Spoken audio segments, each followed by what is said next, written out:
فخر درانی صاحب سے پہلا سوال کرتے ہیں اور بڑا دلچسپ یہ سوال ہے۔ سینٹ کے اجلاس میں یہ غور کیا جا رہا ہے کہ 18 سال سے کم عمر بچوں کے ٹک ٹاک اور دیگر سوشل میڈیا پلیٹ فارمز پر پابندی لگائی جائے۔ کیا یہ درست اقدام ہے فخر درانی صاحب؟ بہت شکریہ علینا۔ یہ پاکستان سے پہلے مختلف ممالک میں یہ جو ہے ابھی پالیسی شروع ہو چکی ہے، آسٹریلیا ہے، نیوزی لینڈ ہے، یا اس طرح کے ممالک میں آسٹریلیا میں لگ گئی ہے، پیرس میں سوچا جا رہا ہے۔ جی بالکل۔ تو اس کے حوالے سے ابھی تک ڈیبیٹ ان ممالک میں بھی جو ڈیولپڈ کنٹریز ہیں اس میں بھی جاری ہے کہ کیا یہ یوزفل ہے یا نہیں ہے، کیونکہ اس میں پروز بھی ہیں، اس میں کونس بھی ہیں کہ اس کی جو مثبت چیزیں ہیں سوشل میڈیا ہو یا اوورآل جو یہ جو ڈیجیٹل گیجٹس وغیرہ ہیں بچوں کی ایکسیس ہونی چاہیے یا نہیں ہونی چاہیے، کیونکہ آج کل کی جو جدید تعلیمات اور اس میں بھی یہ کافی یوزفل ہوتا ہے۔ لیکن اس کے ساتھ ساتھ جو اس کے جو نیگیٹو اور جو منفی اثرات ہیں اس سے بچوں کے حوالے سے نو ڈاؤٹ کہ کافی زیادہ اثرات پڑ رہے ہیں، اور یہ ہمارے جو سائیکالوجسٹ ہوں یا جو یہ اس حوالے سے پہلے بھی کئی مرتبہ یہ بات کر چکے ہیں۔ تو میرا خیال ہے کہ حکومت کو یہ اس کے اوپر جو اچانک سے یا یک لخت یہ اس طرح کی جو پابندی کا فیصلہ کرنا یا جو اس حوالے سے کوئی قرارداد یا مطالبہ کیا جا رہا ہے، اس پہ میرا خیال ہے کہ پہلے ہمیں جو ہے وہ اوورآل ایک اویئرنیس کیمپین کی ضرورت ہے۔ جو سب سے زیادہ امپورٹنٹ چیز ہے کہ ہمیں جو اسکول ایجوکیشن ہے وہاں سے بچوں کو یہ اس کے حوالے سے، اس کے مضر اثرات کے حوالے سے بھی یا اس کے پازیٹیو ویوز کے حوالے سے جو ہے وہ تعلیم دینی چاہیے، اور اس کے بعد ہی کوئی اس طرح کا قدم اٹھانا چاہیے۔ ادروائز یہ یکدم سے پابندی لگانا وہ بھی کوئی درست فیصلہ نہیں ہے، یا مکمل طور کے اوپر آزادی وہ بھی کسی طور کے اوپر درست فیصلہ نہیں ہے۔ اوکے، بہت شکریہ فخر درانی صاحب۔ عزیز صاحب، آپ سے سوال ہو رہا ہے کرکٹ سے متعلق۔ T20 ورلڈ کپ کی تیاریوں کے دوران بھارت اور بنگلہ دیش کے درمیان ویزا تنازع نے کرکٹ میں بڑھتی ہوئی سیاسی کشیدگی پر نئے سوال اٹھا دیے ہیں۔ پہلے پاکستان، بھارت، اب بنگلہ دیش اور بھارت میں تناؤ ہم دیکھ رہے ہیں۔ ایسی صورتحال میں آپ کا کیا خیال ہے، آئی سی سی کو کیا قدم اٹھانا چاہیے؟ دیکھیے، بہت زیادہ آئی سی سی کو اپنا پوری اوورآل پالیسی کو ری وزٹ کرنا پڑے گا۔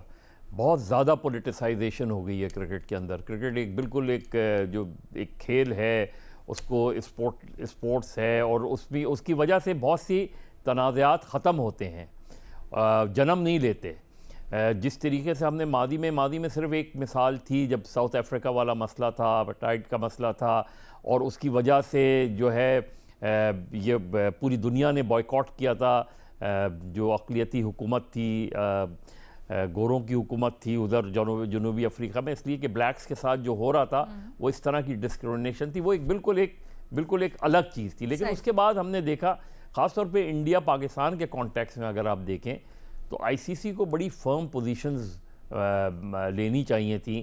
اگر انڈیا پاکستان وزٹ نہیں کر رہا تو ایسی کیا چیزیں ہیں، واقعی وہ سیکیورٹی کنسرنز ہیں یا نہیں ہیں۔ اس وقت تک جو ہے آئی سی سی نے جو ہے وہ چھوڑ دیا اس چیز کو۔ پھر اس طرح کے بعض کرکٹرز کی طرف سے جب اس طرح کی چیزیں پالیسیز آنے لگیں، ہر اسٹیٹمنٹس کو اس طریقے سے دیکھا جانے لگا، تو اور زیادہ پالیٹکس کرکٹ کے اندر جو ہے پروان چڑھنے لگی، جس کی وجہ سے ورلڈ کپ جیسے ایونٹس متاثر ہونے شروع ہوئے، ٹیسٹ سیریز متاثر ہونی شروع ہوئیں۔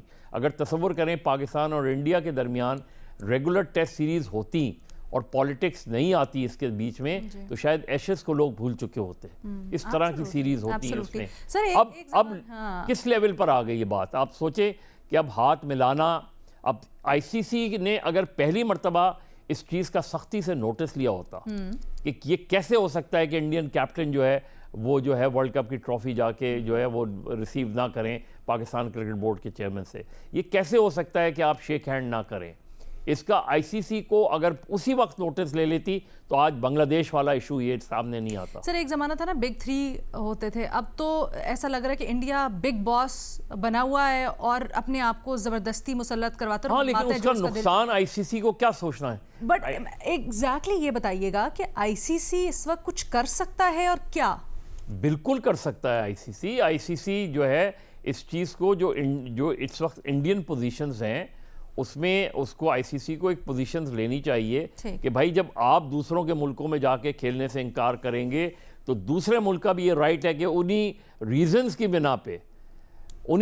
بنا پہ آپ کے ملک میں جا کر کرکٹ کھیلنا چھوڑ دیں۔ تو بیسکلی انڈیا نے اتنا زیادہ پولیٹیسائز کر دیا ہے کرکٹ کو کہ جس کی بنا پہ اوورآل جو ایونٹ ہے، اوورآل جو اسپورٹس ہے، وہ سب سے زیادہ متاثر ہو رہا ہے. اور متاثر صرف ہو رہا ہے. کرکٹ میں اب بات یہ نہیں رہی, بات ہاکی میں آ گئی ہے, بات ٹینس میں آ گئی ہے, بات دیگر ایونٹس میں آ گئی ہے. اور بڑا ہی افسوسناک ہے کہ ہمیں اس طرح سے دیکھنا پڑ رہا ہے. بھٹی صاحب, آپ سے پوچھا جا رہا ہے خواجہ آصف کے بیان سے متعلق, جو کہتے ہیں کہ بعض عناصر ماضی میں بانی پی ٹی آئی کی سیاسی سرپرستی کرتے رہے, انہیں اقتدار تک پہنچایا. ان عناصر کا مقصد یہ تھا کہ پاکستان دوبارہ ان کے تابع ہو جائے اور ایک بار پھر ان کا من پسند سیاسی بندوبست قائم کیا جائے. آپ کی اس بیان پر رائے؟ میڈم شیخ, کبھی کبھی لگتا ہے کہ یہ جس فیلڈ میں ہوں, اللہ کا شکر ہے کہ اس فیلڈ میں ہوں, کبھی کبھی لگتا ہے کہ میں غلط ہوں اس فیلڈ میں.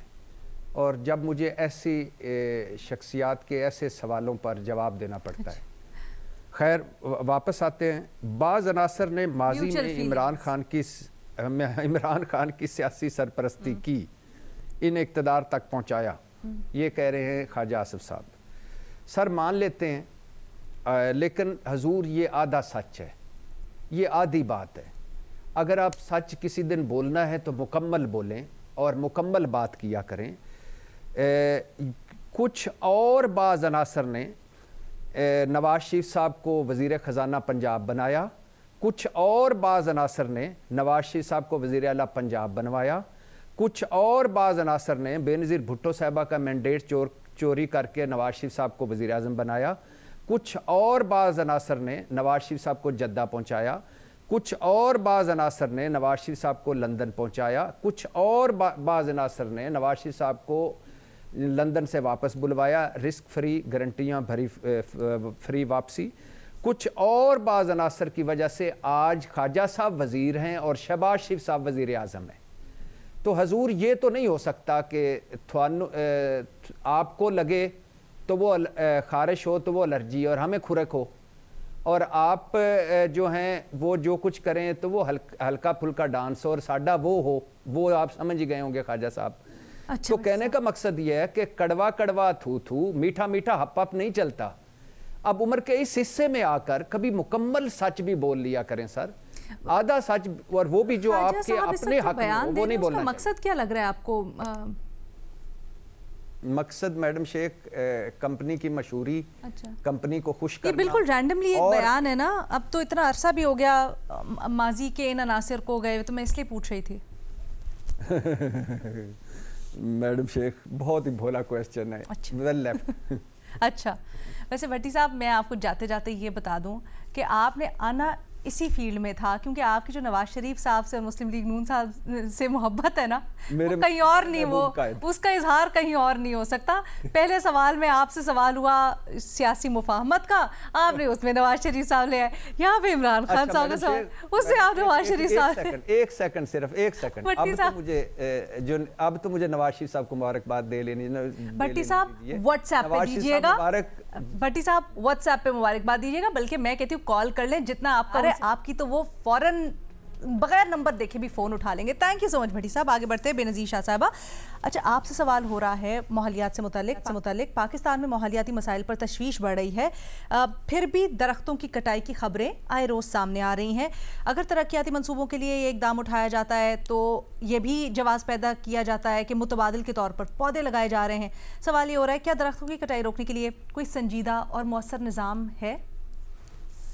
علینا, پہلے تو آپ دیکھیں اسلام آباد میں تقریباً 30,000 درخت کاٹ دیے گئے. پہلے کہا گیا یہ پیپر ملبری کے درخت ہیں, ان سے پولن الرجی پھیلتی ہے. پھر اس کے بعد طلال چودھری صاحب خود آ کے بتاتے ہیں کہ نہیں, یہ تو براؤن ایریاز تھے, ہم نے تو یہاں پہ ترقیاتی منصوبے ہیں, ان پہ کام شروع کرنا ہے, اس وجہ سے کاٹے گئے. تو کبھی کچھ تو کبھی کچھ. میں آپ کو بتاؤں, لاہور میں ناصر باغ کا تو آپ سب نے سنا ہوگا, ایک بہت ہی ہسٹوریکل پبلک پارک ہے لاہور میں. وہاں پہ بہت سے سیاسی جلسے بھی ہوتے ہیں, اور ایک وہاں پہ پرانی انارکلی کے پاس ہے, وہاں پہ بہت سی یونیورسٹیاں ہیں, اسٹوڈنٹس کے لیے بہت ضروری ہے. اور لاہور میں جنرلی بہت کم پبلک پارکس رہ گئے ہیں, تو یہ تو ایک ہسٹوریکل پری پارٹیشن پارک ہے. وہاں پہ پچھلے سال پنجاب حکومت نے فیصلہ کیا کہ ہم ایک انڈر گراؤنڈ پارکنگ پلازا بنائیں گے, اور اس کے لیے کام شروع ہو گیا ہے. وہ آدھا پارک جو ہے وہ کھود کے وہاں پہ کام شروع کر کے, اور وہاں پہ بھی درخت کاٹ کے ہٹا دیے گئے ہیں. اب آپ مجھے بتائیں, 50 سال پرانے, 100 سال پرانے درخت آپ کاٹ کے نئے پودے لگائیں گے تو اس سے کیا فرق پڑے گا علینا؟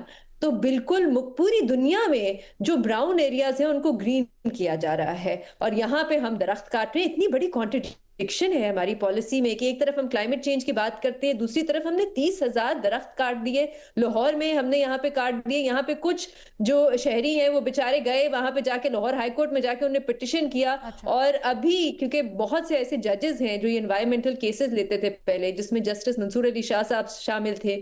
لاہور کے معاملے میں جسٹس عائشہ ہیں، وہ تو خیر جسٹس منصور علی شاہ صاحب تو چلے گئے، ان کو استعفیٰ دینا پڑا مجبوری میں. لیکن لاہور ہائی کورٹ میں ابھی جسٹس شاہد کریم ہے جو اس معاملے کو دیکھ رہے ہیں.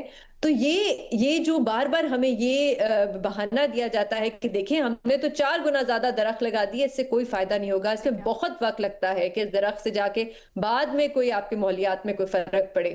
تو بالکل ایک مکمل طور پہ پابندی ہونی چاہیے کہ یہ درختوں کی کٹائی کے حوالے سے دنیا میں جب اس طرح کے پروجیکٹس ہوتے ہیں، کوئی انفراسٹرکچر ڈیولپمنٹ ہوتی ہے تو درختوں کو وہ پورے پلانز بدل دیتے ہیں تاکہ ان کو درخت نہ کاٹنے پڑے.